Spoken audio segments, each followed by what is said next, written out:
Alright, y'all, so today wanted to make a quick news related Marvel video to give you my thoughts on some recent news. Now, this isn't really specifically about any new project or Marvel movie that's coming out. This is more of just some comments made by an actor that I thought were really fascinating, and I wanted to give you my thoughts on them.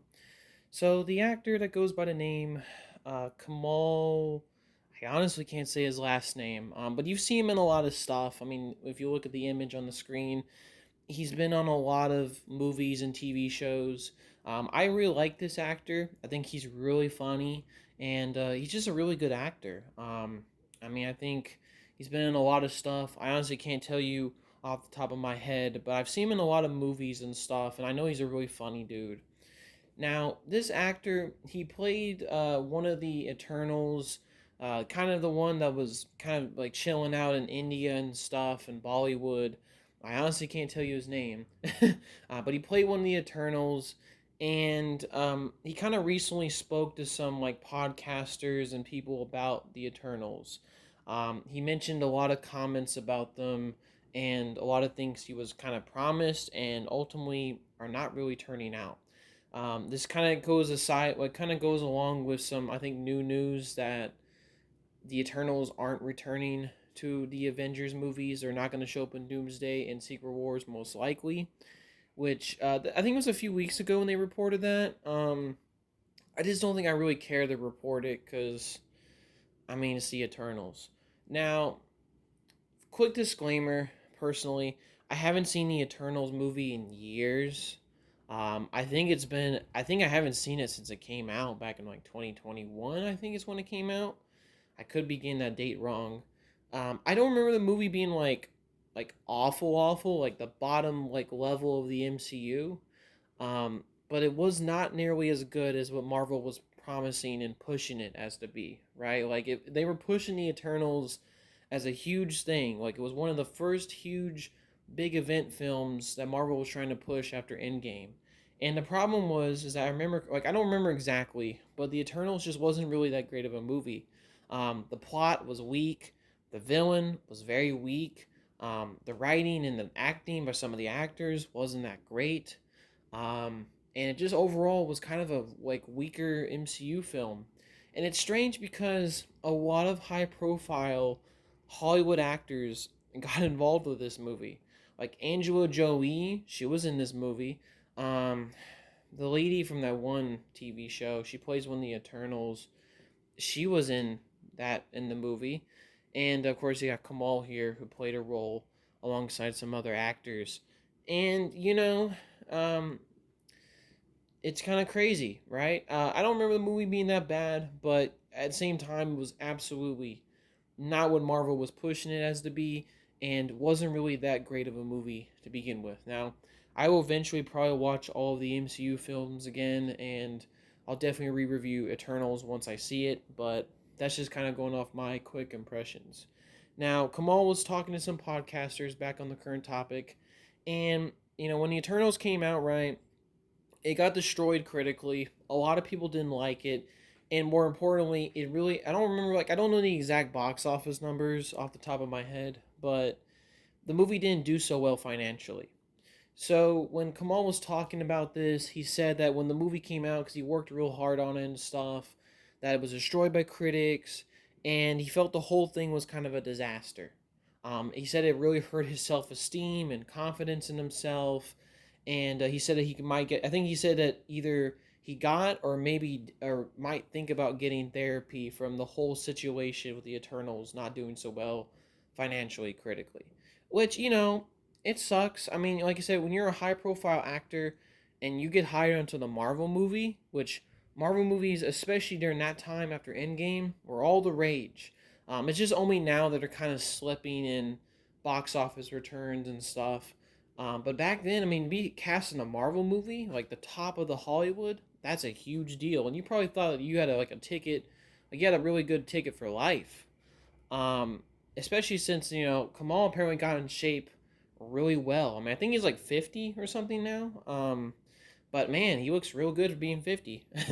That being said, he sucks. It said that like it hurt his self esteem. He went into a depression and all that. Which I mean, That's sad. It's nothing funny about that. It's a really sucky situation to be kind of dragged into that and be affected by all those emotions and be affected by a movie that wasn't that great. It just kind of sucks. Now, he said that he reportedly, when he signed on to play his character, he had signed on for reportedly 6 movies and a video game and a theme park attraction.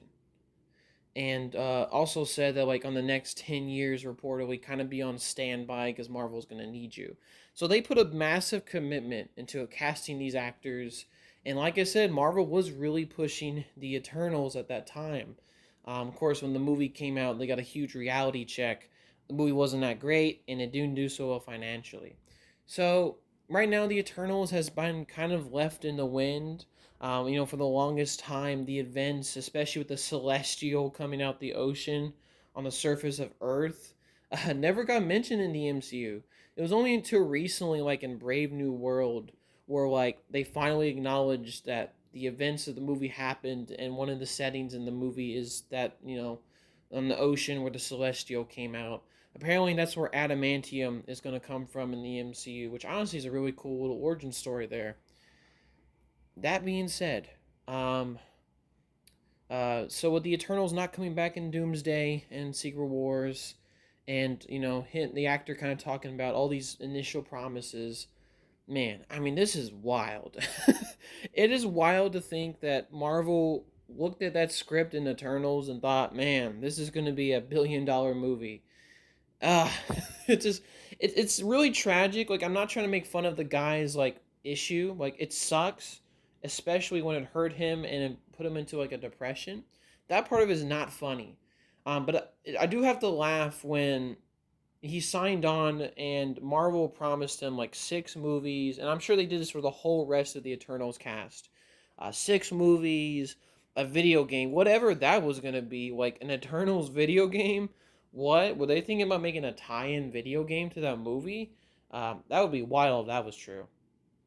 And a theme park attraction, which was like, do you want the Eternals walking around in Disneyland, or at least the Marvel part? Uh, I don't know, man. It's like Ant-Man in that one ride at Disney. So like I said, it's kind of wild to me. They were pushing him so hard, and they were trying to make this a huge next big thing, and then it just kind of blew up in their faces, and they just never ended up doing anything with it. I mean, they acknowledged the existence of kind of what happened in Brave New World, but they're not even having them show up in the next Avengers movies. The movies where literally everybody is showing up. Like, basically everybody in the MCU is showing up. I think there's only a few select people that are not showing up. Like, I'm not sure if Hawkeye is going to be in it. I'm pretty sure he will be. Deadpool is kind of already confirmed, and I think they're going to announce like a part 2, actors cast. Um, but apparently they're not going to appear in Avengers. Now this could change. I mean, they could announce a part 2 casting update, and I'll eat my words. The Eternals are on that list, but I mean, Marvel, kind of already kind of said that they're not going to be there, and they've really done nothing with the Eternals and everything and all that. So they're probably not going to do anything with them in Avengers. And I mean, I think I have to laugh at like how much Marvel's hubris had really gotten them and really struck them down the reality. Like, you can't just be pushing out very subpar, not great movies. It's a disservice to the fans, of course, but I think it's a disservice to actors like Kamal here, who are great actors. They've been proven to be great actors. But when you give them a bad, like not a really great script and a great movie to work with, it kind of tanks. I don't want to say it's not going to tank his career. He's still going to have a good career, but obviously he's going to tank his prospects to be in a big budget superhero movie, which sucks. Like I said, Marvel, the writer, the director, all should be to blame for that disaster. I'm not blaming the actors too much. I just think it's kind of funny how much like are you serious? Like 6 movies, a video game, and a theme park right for the Eternals. Like, that's just a kind of a joke in itself. But obviously, it's not a joke when, of course, when he talks about his self-esteem and depression that he got from the whole situation. So yeah, I don't know, I just wanted to give you my thoughts on some kind of a weird situation with the Eternals and some actors' comments on it. It's not really specifically like a news related, but just kind of wanted to talk about it and just give you my thoughts on the whole situation. Hope y'all have a nice day and peace, y'all.